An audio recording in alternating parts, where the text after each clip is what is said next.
Hello दोस्तों, मैं Mukesh Kumar Shah MKS GS channel में आपका हार्दिक स्वागत एवं अभिनंदन करता हूं। आज हम यूपी पुलिस SI शिक्षक भर्ती RO PCS and other exam के लिए सामान्य विज्ञान महत्वपूर्ण विज्ञान के प्रमुख महत्वपूर्ण प्रश्न व्याख्या सहित देखेंगे। 2023-24 किस अम्ल का प्रयोग कार्बोक्सिलों में किया जाता है? सल्फ्यूरिक अम्ल। किस अम्ल का प्रयोग कार्बोक्सिलों में किया जाता है? सल्फ्यूरिक अम्ल। इसकी व्याख्या देख लेते हैं। सल्फ्यूरिक अम्ल एक तीव्र अकार्बनिक अम्ल है। अधिक उपयोगी होने के कारण इसे रसायनों का राजा कहते हैं। इस अम्ल का उपयोग पेट्रोलियम के शोधन में, विस्फोटक बनाने में, रंग व औषधियां बनाने में, संचालक बैटरियों में किया जाता है। दूसरा क्वेश्चन है, आलू के चिप्स प्लास्टिक के थैलों में संकलित किए जाते हैं। नाइट्रोजन वातावरण में। इसकी व्याख्या देख लेते हैं। नाइट्रोजन वायु का एक प्रमुख अवयव है। आयतन की दृष्टि से वायुमंडल का लगभग 78% भाग नाइट्रोजन होता है। नाइट्रोजन यूरिया नामक कार्बनिक यौगिक का भी प्रमुख अवयव है। यूरिया में नाइट्रोजन 46% पाया जाता है। नाइट्रोजन का उपयोग कृत्रिम गर्भाधान के लिए बैल के वीर्य को संरक्षित करने में होता है। जो भैंस के डॉक्टर होते हैं जो वीर्य सुरक्षित रखते हैं, उसमें नाइट्रोजन गैस होती है। तथा विद्युत बल्ब बनाने में, उर्वरक बनाने में, विस्फोटक बनाने में, पैकेटों में बंद खाद्य सामग्री जैसे चिप्स को संरक्षित रखने में भी उपयोग होता है। अब चलते हैं क्वेश्चन 3। ठोस अशुद्धियों के शुद्धिकरण के लिए उपयोगी प्रक्रियाएं, ऊर्ध्वपातन और पृष्ठीकरण। ठोस अशुद्धियों के शुद्धिकरण के लिए उपयोगी प्रक्रियाएं, ऊर्ध्वपातन और क्रिस्टलीकरण। इसकी व्याख्या देख लेते हैं। आवर्षण किसी मिश्रित द्रव के अवयवों को उनके वाष्पन सक्रियताओं के अंतर के आधार पर उन्हें अलग करने की विधि है आसवन। यह पृथक्करण की भौतिक विधि है। कच्चे तेल के विभिन्न अवयवों को पृथक करने के लिए इस विधि का प्रयोग किया जाता है। किस विधि का? आसवन विधि का। पानी का आसवन करने से इसकी अशुद्धियां निकल जाती हैं और जल शुद्ध हो जाता है। अतः स्पष्ट है कि आसवन विधि ठोस अशुद्धियों के शुद्धिकरण के लिए प्रयोग नहीं होता है। मतलब ठोस अशुद्धियों के लिए ऊर्ध्वपातन और क्रिस्टलीकरण। हींग प्राप्त की जाती है जड़ों के निष्कर्षण से। हींग प्राप्त की जाती है जड़ों के निष्कर्षण से। इसकी व्याख्या देख लेते हैं। हींग एक ओलियोगम रेजिन है जो ईरानी स्थानिक औषधि पौधे फेरुला हींग की जड़ों के रिसाव से प्राप्त होता है। यह विभिन्न प्रकार के खाद्य पदार्थों से स्वादिष्ट बनाने हेतु प्रयोग में लाई जाती है। परंपरागत रूप से कच्चे हींग का स्वाद लहसुन जैसा होता है। हींग का प्रयोग औषध के रूप में भी होता है। अब हम चलते हैं, एक बार है विटामिन, एक बार है स्रोत। विटामिन के प्राप्त होता है अल्फा से, विटामिन बी काट यकर तेल से, विटामिन ई गेहूं रूट तेल से और विटामिन डी सूर्य की त्वचा से भी प्राप्त होती है। विटामिन सी नींबू से। नेक्स्ट क्वेश्चन, त्रिकोष्ठी हृदय पाया जाता है उभयचरों में, मतलब 3 हृदय पाए जाते हैं किसमें? उभयचरों में। इसकी व्याख्या देख लेते हैं। उभयचर वर्ग के सदस्य जल एवं स्थल दोनों में पाए जाते हैं। ये अनित तापी जंतु होते हैं, मतलब इनका तापमान निश्चित नहीं होता है, मानव समतापी है, ये विषमतापी होते हैं। इनमें त्रिकोष्ठी या 3 हृदय पाया जाता है, 1 निलय तथा 2 अलिंद। स्तनधारियों एवं पक्षियों के हृदय 4 कक्षों में विभाजित होते हैं, 2 निलय एवं 2 आलिंद। मछलियां मत्स्य वर्ग के अंतर्गत आती हैं, जो लवणीय एवं मृद जल दोनों में पाई जाती हैं। इनका हृदय द्विस्मी होता है और केवल अशुद्ध रक्त ही पंप करता है। अब चलते हैं नेक्स्ट क्वेश्चन। वैज्ञानिक प्रबंधन का जनक है F.W. टेलर। वैज्ञानिक प्रबंधन का जनक है F.W. टेलर।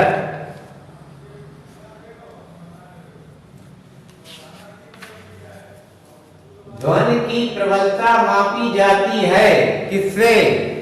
आयाम से। ध्वनि की प्रबलता मापी जाती है आयाम से।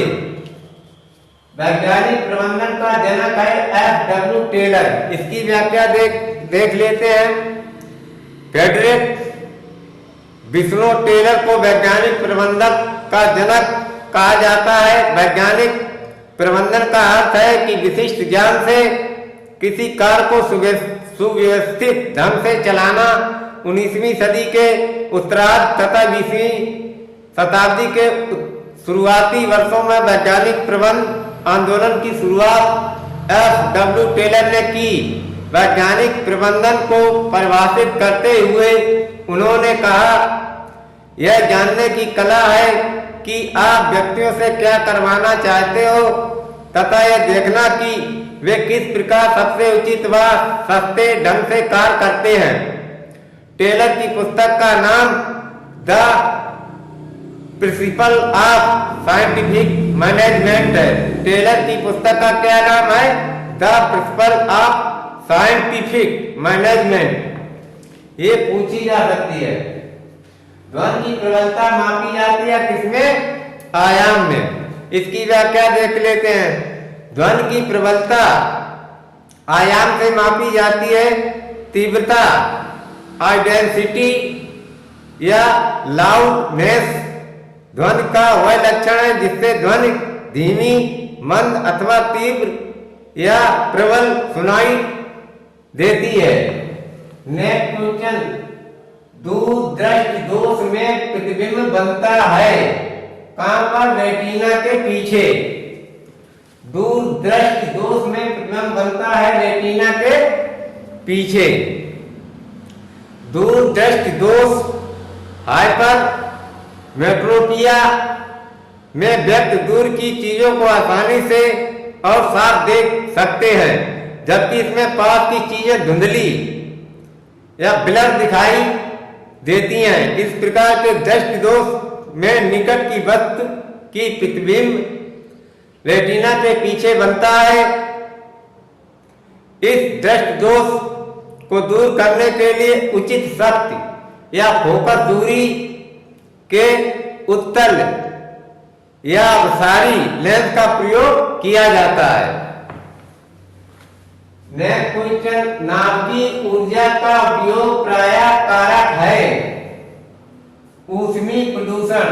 नाभिकीय ऊर्जा से क्या उत्पन्न होता है? ऊष्मीय प्रदूषण। नाभिकीय ऊर्जा का उपयोग प्रायः कारक है ऊष्मीय प्रदूषण। इसकी व्याख्या देख लेते हैं। नाभिकीय ऊर्जा के उपयोग के कारण ऊष्मीय प्रदूषण, थर्मल पॉल्यूशन की समस्या उत्पन्न होती है। नाभिकीय ऊर्जा वह ऊर्जा है जिसे नियंत्रित यानी गैर विस्फोटक नाभिकीय अपक्रियाओं से उत्पन्न किया जाता है। वर्तमान में विद्युत उत्पादन के लिए वाणिज्यिक संयंत्र नाभिकीय विखंडन का उपयोग करते हैं। नाभिकीय रिएक्टर से प्राप्त ऊष्मा पानी को गर्म करके भाप बनाने के काम आती है, जिसे फिर बिजली उत्पन्न करने के लिए इस्तेमाल किया जाता है। क्रिया प्रतिक्रिया नियम किसने दिया? न्यूटन ने। क्रिया प्रतिक्रिया नियम किसने दिया? न्यूटन ने। इसकी व्याख्या देख लेते हैं। न्यूटन के गति के तीसरे नियम क्रिया प्रतिक्रिया नियम के अनुसार प्रत्येक क्रिया के लिए एक समान और विपरीत प्रतिक्रिया होती है। उल्लेखनीय है कि न्यूटन ने गति विषयक 3 नियमों का प्रतिपादन किया, जिसमें प्रथम जड़त्व का नियम, द्वितीय संवेग का नियम, तृतीय क्रिया प्रतिक्रिया का नियम के नाम से जाने जाते हैं। मूलभूत कण है क्वार्क। मूलभूत कण है क्वार्क। मूलभूत कण है क्वार्क।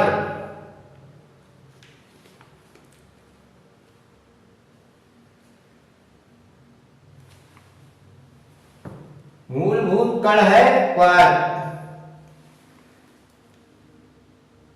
क्वार्क मूलभूत कण है। क्वार्क पदार्थ कणों का एक मूलभूत प्रकार है। इसे और तोड़ा नहीं जा सकता। किसको? क्वार्क को। अधिकतर पदार्थ जो हम अपने आसपास देखते हैं वह प्रोटॉन और न्यूट्रॉन से निर्मित हैं, और ये प्रोटॉन तथा न्यूट्रॉन क्वार्क से बने होते हैं। हमारे आसपास का समस्त पदार्थ इन्हीं क्वार्कों से निर्मित है। उल्लेखनीय है कि प्रोटॉन तथा न्यूट्रॉन नाभिक में पाए जाने वाले कण हैं। नाभिक में कौन कौन पाए जाते हैं? प्रोटॉन तथा न्यूट्रॉन तथा इलेक्ट्रॉन नाभिक के बाहर कक्षाओं में चक्कर लगाता रहता है। पाई मेसान की खोज एच युकावा ने की थी। यह एक अस्थायी मूलकण है। मूलभूत कणों के 2 वर्ग हैं, जिन्हें क्वार्क एवं लेप्टॉन कहा जाता है।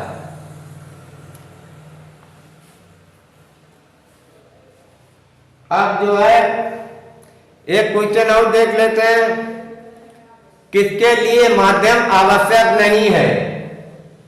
किसके लिए माध्यम आवश्यक नहीं है? किसके लिए माध्यम आवश्यक नहीं है? विकिरण के लिए। विकिरण ही ऐसा ऊर्जा संचरण या संचारण का प्रकार है जिसमें माध्यम आवश्यक नहीं होता है। संवहन तथा चालन विधि में ऊष्मा संचरण के लिए माध्यम की आवश्यकता होती है। स्टेनलेस स्टील एक मिश्र धातु है जिसमें लोहे के साथ मिलाते हैं क्या? क्रोमियम। स्टेनलेस स्टील एक मिश्र धातु है जिसमें लोहे के साथ मिलाते हैं क्रोमियम। इसकी व्याख्या देख लेते हैं। ऐसा स्टील जंग न लगे उसे स्टेनलेस स्टील कहा जाता है। यह स्टील का ऐसा प्रकार है जो हवा, कार्बनिक और अकार्बनिक अम्लों से भी खराब नहीं होता है। साधारण स्टील की तुलना में स्टेनलेस स्टील ज्यादा ताप सह सकता है। इसके लिए स्टील में क्रोमियम मिलाया जाता है। स्टेनलेस स्टील बनाने के लिए स्टील में 15 से 20% क्रोमियम और 8 से 10% निकेल मिलाया जाता है। नेक्स्ट क्वेश्चन, नाभिक के आकार की कोटि होती है 1 × 10⁻⁻15 मीटर। नाभिक के आकार की कोटि होती है 1 × 10⁻⁻15 मीटर। इसकी व्याख्या देख लेते हैं। नाभिक अत्यंत सूक्ष्म आकार का होता है और परमाणु के केंद्र में स्थित होता है। यह धनावेशित होता है तथा नाभिक में परमाणु का लगभग समस्त द्रव्यमान केंद्रित होता है। नाभिक के अस्तित्व और उसके गुणों का पता लगाने का श्रेय विख्यात वैज्ञानिक रदरफोर्ड को जाता है। नाभिक के आकार की कोटि 1 × 10⁻⁻15 मीटर होती है एवं नाभिक की त्रिज्या 10⁻⁻15 मीटर होती है। नेक्स्ट क्वेश्चन, कांच को गहरा नीला रंग प्रदान करता है कोबाल्ट ऑक्साइड। कांच को गहरा नीला रंग प्रदान करता है कोबाल्ट ऑक्साइड। अन्य क्वेश्चन देख लेते हैं, कांच में मिलाए जाने वाले पदार्थ प्राप्त रंग का कांच।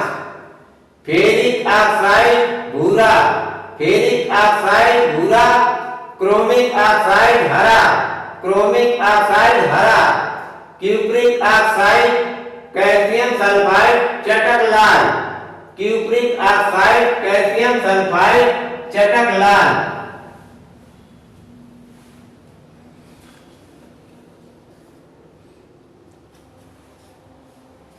अब जो है नेक्स्ट क्वेश्चन, जीवाणु से होने वाले रोग, मतलब बैक्टीरिया से होने वाले रोग, विषाणु से होने वाले रोग, वायरस से होने वाले रोग, जीवाणु या बैक्टीरिया से होने वाले रोग, क्षय रोग या टीबी, डिप्थीरिया, हैजा, पेचिश, तपेदिक, निमोनिया, टाइफाइड आदि।